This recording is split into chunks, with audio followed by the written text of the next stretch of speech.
1 Samuel, chapter 3. The boy Samuel ministered before the Lord under Eli. In those days the word of the Lord was rare, there were not many visions. One night Eli, whose eyes were becoming so weak that he could barely see, was lying down in his usual place. The lamp of God had not yet gone out, and Samuel was lying down in the house of the Lord, where the ark of God was. Then the Lord called Samuel. Samuel answered, "Here I am." And he ran to Eli and said, "Here I am, you called me."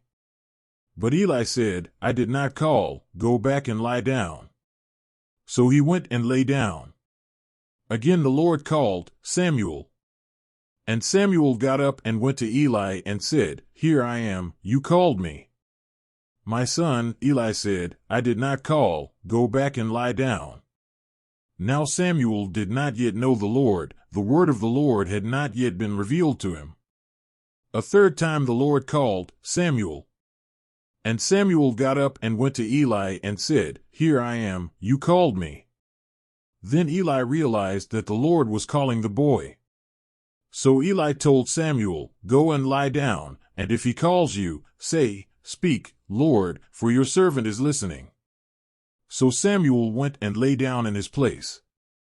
The Lord came and stood there, calling as at the other times, "Samuel, Samuel." Then Samuel said, "Speak, for your servant is listening." And the Lord said to Samuel, "See, I am about to do something in Israel that will make the ears of everyone who hears about it tingle. At that time I will carry out against Eli everything I spoke against his family, from beginning to end. For I told him that I would judge his family forever because of the sin he knew about. His sons blasphemed God, and he failed to restrain them. Therefore I swore to the house of Eli, the guilt of Eli's house will never be atoned for by sacrifice or offering." Samuel lay down until morning and then opened the doors of the house of the Lord. He was afraid to tell Eli the vision, but Eli called him and said, "Samuel, my son." Samuel answered, "Here I am." "What was it he said to you?" Eli asked. "Do not hide it from me. May God deal with you, be it ever so severely, if you hide from me anything he told you." So Samuel told him everything, hiding nothing from him. Then Eli said, "He is the Lord, let him do what is good in his eyes." The Lord was with Samuel as he grew up, and he let none of Samuel's words fall to the ground. And all Israel from Dan to Beersheba recognized that Samuel was attested as a prophet of the Lord. The Lord continued to appear at Shiloh, and there he revealed himself to Samuel through his word. 1 Samuel, chapter 4. And Samuel's word came to all Israel. Now the Israelites went out to fight against the Philistines. The Israelites camped at Ebenezer, and the Philistines at Aphek. The Philistines deployed their forces to meet Israel, and as the battle spread, Israel was defeated by the Philistines, who killed about 4,000 of them on the battlefield.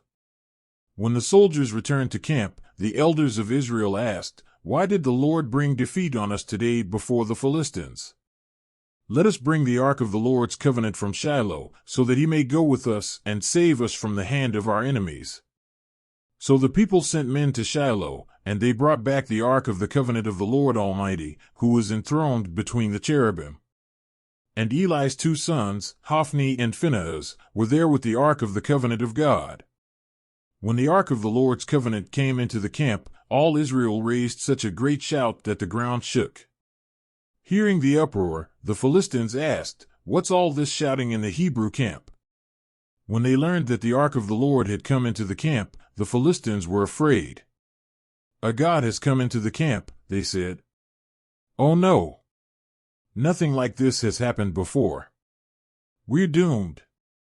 Who will deliver us from the hand of these mighty gods? They are the gods who struck the Egyptians with all kinds of plagues in the wilderness. Be strong, Philistines. Be men, or you will be subject to the Hebrews, as they have been to you. Be men, and fight." So the Philistines fought, and the Israelites were defeated, and every man fled to his tent. The slaughter was very great. Israel lost 30,000 foot soldiers. The ark of God was captured, and Eli's 2 sons, Hophni and Phinehas, died. That same day a Benjamite ran from the battle line and went to Shiloh with his clothes torn and dust on his head.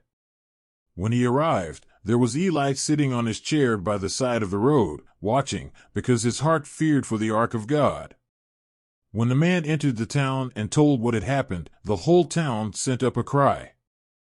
Eli heard the outcry and asked, "What is the meaning of this uproar?" The man hurried over to Eli, who was 98 years old and whose eyes had failed so that he could not see. He told Eli, "I have just come from the battle line. I fled from it this very day." Eli asked, "What happened, my son?" The man who brought the news replied, "Israel fled before the Philistines, and the army has suffered heavy losses. Also your 2 sons, Hophni and Phinehas, are dead, and the ark of God has been captured." When he mentioned the ark of God, Eli fell backward off his chair by the side of the gate. His neck was broken and he died, for he was an old man, and he was heavy. He had led Israel 40 years. His daughter-in-law, the wife of Phinehas, was pregnant and near the time of delivery. When she heard the news that the ark of God had been captured and that her father-in-law and her husband were dead, she went into labor and gave birth, but was overcome by her labor pains. As she was dying, the women attending her said, "Don't despair, you have given birth to a son." But she did not respond or pay any attention. She named the boy Ichabod, saying, "The glory has departed from Israel because of the capture of the ark of God and the deaths of her father-in-law and her husband." She said, "The glory has departed from Israel, for the ark of God has been captured."